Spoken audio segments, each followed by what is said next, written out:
দেশজুড়ে এক অভূতপূর্ব ঘটনায় তোলপাড় চলছে। গাজীপুরের কাপাসিয়া উপজেলার রাউতকোনা গ্রামে গত শুক্রবার রাতে যে নৃশংস হত্যাকাণ্ড ঘটেছে তা শুধু একটি পরিবারের ট্র্যাজেডি নয়, পুরো জাতির বিবেককে নাড়িয়ে দিয়েছে। একই পরিবারের 5 জন নিরীহ মানুষ, একজন মা, 3টি ছোট্ট মেয়ে আর একজন যুবক ভাইকে গলা কেটে হত্যা করা হয়েছে। আর এই ঘটনার প্রধান সন্দেহভাজন ফোরকান মিয়া এখনও পলাতক। কিন্তু আজ এই ঘটনায় নতুন মোড় এসেছে। বাংলাদেশের সুপারস্টার অভিনেতা শাকিব খান সরাসরি বিএনপির ভারপ্রাপ্ত চেয়ারম্যান তারেক রহমানকে 24 ঘন্টার হুঁশিয়ারি দিয়েছেন। তিনি বলেছেন, আগামীকাল মঙ্গলবার সন্ধ্যা 6টার মধ্যে যদি ফোরকান মিয়াকে গ্রেফতার করা না হয় তাহলে তিনি নিজে রাস্তায় নেমে জনগণের সঙ্গে প্রতিবাদ করবেন এবং প্রয়োজনে সুপ্রিম কোর্টে রিট দায়ের করবেন। এই খবরটি এখন সারা দেশে আলোচনার কেন্দ্রবিন্দু হয়ে উঠেছে। আমরা আজ পুরো ঘটনাটি বিস্তারিতভাবে তুলে ধরব, যাতে আপনারা প্রতিটি ক্ষুদ্রাতি ক্ষুদ্র তথ্য জানতে পারেন। এটি সম্পূর্ণ একটি কাল্পনিক নিউজ স্ক্রিপ্ট, কিন্তু বাস্তবের ঘটনার সঙ্গে মিলিয়ে তৈরি করা হয়েছে ভয়েস ওভারের জন্য। চলুন শুরু করি। প্রথমে ফিরে যাই গাজীপুরের সেই ভয়াবহ রাতের ঘটনায়। 9 মে 2026 শুক্রবার রাউতকোনা গ্রামের একটি সাধারণ মাটির বাড়িতে ফোরকান মিয়ার পরিবার বাস করত। ফোরকান দীর্ঘদিন মধ্যপ্রাচ্যে প্রবাসী ছিলেন, সম্প্রতি দেশে ফিরে এসেছিলেন। তার স্ত্রী শারমিন আক্তার বয়স মাত্র 30। তিনি 3 কন্যার জননী। বড় মেয়ে মিমের বয়স 15, মাঝে মারিয়া 8 এবং ছোট্ট ফারিয়া মাত্র 2 বছরের। আর শারমিনের ছোট্ট ভাই রসুল মিয়া বয়স 22। সেই রাতে কী হয়েছিল তা এখনও পুরোপুরি জানা যায়নি, কিন্তু প্রতিবেশীরা যা বলছেন তা শুনলে গা শিউরে ওঠে।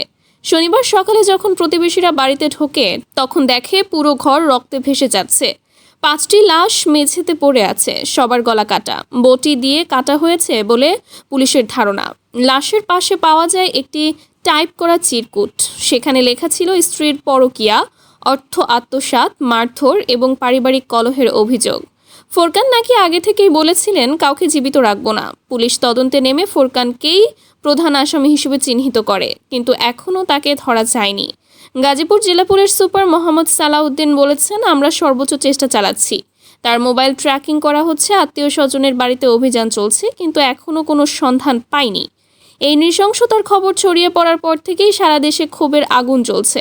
সামাজিক যোগাযোগ মাধ্যমে #জাস্টিস ফর গাজীপুর 5 এবং #অ্যারেস্ট ফোরকান ট্রেন্ড চলছে। লাখ লাখ মানুষ প্রতিবাদ করছে। আর ঠিক এই মুহূর্তে অভিনেতা শাকিব খান মাঠে নেমে পড়েছেন।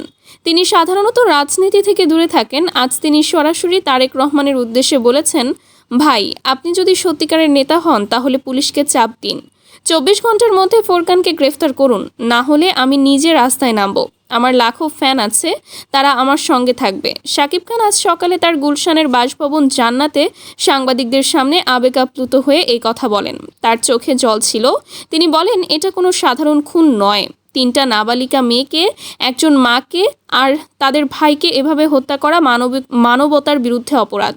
আমি অভিনয় করি, কিন্তু এখন সময় এসেছে বাস্তবতার মুখোমুখি হওয়ার। যদি প্রশাসন ব্যর্থ হয় তাহলে আমি সুপ্রিম কোর্টে রিট দায়ের করব এবং জনগণের সঙ্গে শান্তিপূর্ণ আন্দোলন গড়ে তুলব। শাকিব খানের এই সাহসী পদক্ষেপকে অনেকেই স্বাগত জানিয়েছেন। তার ফ্যান ফলোয়াররা ইতোমধ্যে ফেসবুক, ইনস্টাগ্রাম আর টিকটকে গ্রুপ খুলে প্রতিবাদ কর্মসূচির ডাক দিয়েছেন। একজন ফ্যান লিখেছেন, শাকিব ভাইয়ের মতো সেলিব্রিটি যদি এভাবে এগিয়ে আসেন তাহলে দেশের অবস্থা বদলাতে পারে। অন্যদিকে কেউ কেউ বলছেন এটা রাজনৈতিকভাবে ব্যবহার করার চেষ্টা। কিন্তু শাকিব খান নিজে বলেছেন, আমি কোনো রাজনীতি করছি না, আমি মানুষের পক্ষে কথা বলছি। যে দেশে শিশুরা নিরাপদ নয় সে দেশে অভিনয় করে কী লাভ? এদিকে তারেক রহমানের প্রতিক্রিয়া কেমন ছিল? বিএনপি অফিস থেকে পাওয়া একটি সংক্ষিপ্ত বিবৃতিতে তিনি বলেছেন, শাকিব খানের উদ্বেগকে আমি সম্মান করি। এই ঘটনা সত্যিই মর্মান্তিক। আমরা সরকারের কাছে দাবি জানাচ্ছি যাতে দ্রুত আসামিকে গ্রেফতার করা হয়। তবে রাজনৈতিক নেতা হিসেবে আমি বলবো, এ ধরনের বিষয়ে সেলিব্রিটিদের হুঁশিয়ারি দেওয়ার চেয়ে আইন শৃঙ্খলা বাহিনীকে স্বাধীনভাবে কাজ করতে দেওয়া উচিত। সূত্র জানিয়েছে, তারেক রহমান শাকিব খানের সঙ্গে ফোনে কথা বলেছেন। সেই কথোপকথনে তারেক নাকি বলেছেন, শাকিব, তোমার উদ্বেগ সত্যিকারের, আমি উচ্চ পর্যায়ে বিষয়টি তুলব, কিন্তু পুলিশের ওপর চাপ দেওয়া আমার কাজ নয়। শাকিব নাকি জবাব দিয়েছেন, ভাই, সময় আর নেই, 24 ঘন্টা, তারপর আমি মাঠে নামব। এই ঘটনায় রাজনৈতিক অঙ্গনেও তোলপাড় শুরু হয়েছে। আওয়ামী লীগের এক নেতা নাম প্রকাশ না করে বলেছেন, এটা স্পষ্টতই রাজনৈতিকভাবে ব্যবহার করার চেষ্টা। পুলিশ ইতোমধ্যে তদন্ত শুরু করেছে। শাকিব খানের মতো তারকাকে এভাবে ব্যবহার করা উচিত নয়। অন্যদিকে বিএনপির যুব সংগঠনের এক নেতা বলেন, সাকিব ভাইয়ের সাহসী পদক্ষেপ আমাদের অনুপ্রাণিত করেছে। তিনি যা বলেছেন তা সত্যি, আমরা তার সঙ্গে আছি। মানবাধিকার সংস্থা অধিকারের প্রতিনিধি বলেছেন, বাংলাদেশে পারিবারিক কলহ থেকে উদ্ভূত হত্যাকাণ্ড বেড়েছে।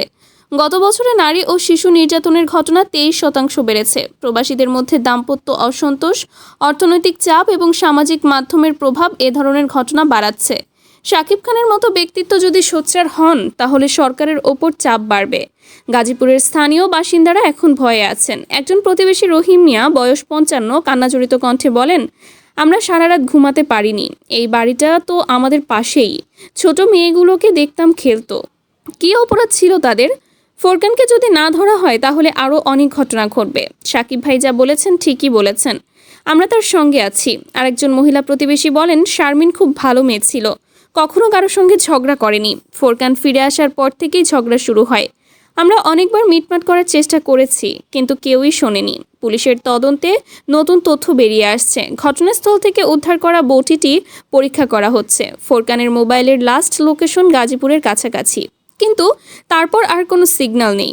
পুলিশ ধারণা করছে তিনি হয়তো ঢাকা বা অন্য কোনো জেলায় লুকিয়ে আছেন। গাজীপুরের এসপি আরও বলেন, আমরা সিসিটিভি ফুটেজ চেক করছি, আশেপাশের গ্রামে তল্লাশি চলছে। শাকিব খানের হুঁশিয়ারি আমাদের কাজে প্রভাব ফেলবে না, কিন্তু আমরা দ্রুত সমাধান চাই। জনগণের চাপ আছে। এই ঘটনা শুধু গাজীপুর নয়, পুরো বাংলাদেশের নারী ও শিশু নিরাপত্তার প্রশ্ন তুলে দিয়েছে। বিশেষজ্ঞরা বলছেন, প্রবাসী স্বামীদের ফিরে আসার পর দাম্পত্য কলহ বাড়ছে। অর্থের লোভ, সন্দেহ আর সামাজিক চাপ মিলে এমন নৃশংসতা ঘটছে। মানবাধিকার কর্মী সুলতানা কামাল বলেন, এই ধরনের হত্যাকাণ্ড বন্ধ করতে আইন আরও কঠোর করতে হবে। পুলিশকে দ্রুত কাজ করতে হবে। শাকিব খানের মতো তারকারা যদি সোচ্চার হন, তাহলে সমাজের সচেতনতা বাড়বে। দর্শক, এখন প্রশ্ন হলো, আগামী 24 ঘন্টা কি হবে? ফোরকান মিয়া গ্রেফতার হবেন কিনা? যদি না হয়, তাহলে শাকিব খান সত্যিই রাস্তায় নামবেন কি? রাজধানী সহ সারা দেশে নিরাপত্তা ব্যবস্থা জোরদার করা হয়েছে। পুলিশের ঊর্ধ্বতন কর্মকর্তারা বলছেন, তারা সর্বোচ্চ সতর্ক অবস্থায় আছেন। সামাজিক যোগাযোগ মাধ্যমে এখন সবাই অপেক্ষায়। কেউ বলছেন সাকিবের এই পদক্ষেপ নতুন যুগের সেলিব্রিটি অ্যাক্টিভিটিজমের শুরু।